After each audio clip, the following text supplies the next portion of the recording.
MCR கணிக்க இனிய வணக்கம். நான் உங்கள் கௌதமன். கரூர் காக்காவாடியில் இருக்கிறோம்.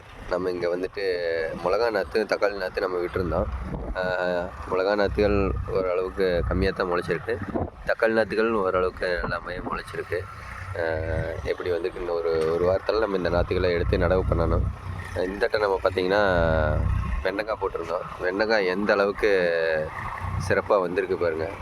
செடியே இப்போ உள்ளே போக முடியாது, அந்த அளவுக்கு காடு ஃபுல்லாக செடி வந்துருச்சு.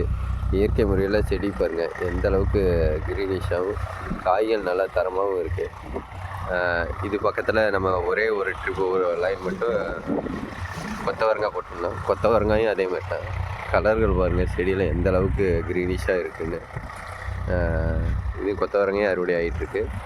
இதுக்கு இந்த பாலக்கீரையும் அறுவடை ஆகிட்டுருக்கு. ஃபஸ்ட்டு பேட்ச் அரிச்சு 2வது பேட்சுக்கு ரெடி ஆகிடுச்சு. நம்ம இதை தொடர்ச்சியாக இது பண்ணிகிட்ருக்கோம். இதில் கத்திரி நட்டுருந்தோம். கத்திரி வந்துட்டு பார்த்திங்கன்னா காய்க்கு வந்துருச்சு. காய்கள் பார்த்திங்கன்னா எந்த அளவுக்கு இருக்குது பாருங்கள், தரமாக இருக்குது பாருங்கள். காய்கள் வந்துட்டு நல்லா எடுக்க ஆரம்பிச்சு. இனிமேல் கத்திரியில் அறுவடைக்கு வந்துடும் காய்கள். ஒரு சில செடிகள் புழுக்கள் இருக்குது, அதுக்கு மட்டும் நம்ம சரியான முறையில் பராமரிக்கணும். இதில் வந்துட்டு கொஞ்சம் வெங்காயம் நட்டுருந்தோம். நம்ம நட்ட இடத்துல, சேனக்கிழங்கு நட்ட இடத்துல மீதி இருந்த வெங்காயத்தை நம்ம இங்கே நடவு பண்ணியிருந்தோம். அந்த வெங்காயம் பாருங்கள் எந்த அளவுக்கு தூர் கட்டி வெங்காயம் பெருசாக இருக்குது அப்படின்ட்டு.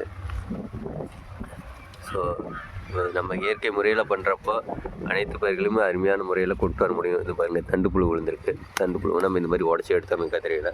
ஸோ இந்த மாதிரி சின்ன சின்ன இடர்பாடுகள் வரும். அதை நம்ம சரி பண்ணி நம்ம நல்லபடியாக பராமரித்தா இயற்கை முறையில் நம்மளாலையும் சக்ஸஸ் பண்ண முடியும்.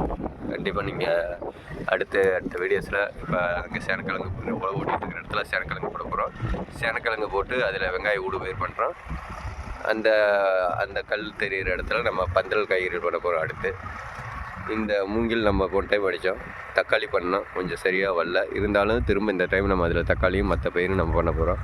கண்டிப்பாக இந்த முறை வந்துட்டு நம்ம எந்த தவறும் இல்லாத நல்ல முறையாக கொண்டு வர முடியுங்கிற நம்பிக்கை இருக்குது. நம்ம சேனலை லைக் பண்ணுங்கள், சப்ஸ்கிரைப் பண்ணுங்கள், தொடர்ந்து நம்ம வீடியோஸ் பாருங்கள். இயற்கை முறையில் எப்படி நம்ம லாபகரமாக இயற்கை விவசாயத்தை பண்ணுறது அப்படிங்கிறத உங்களுக்கு கண்டிப்பாக இந்த வீடியோஸ் பார்க்குறப்ப தெரியும். நன்றி, வணக்கம்.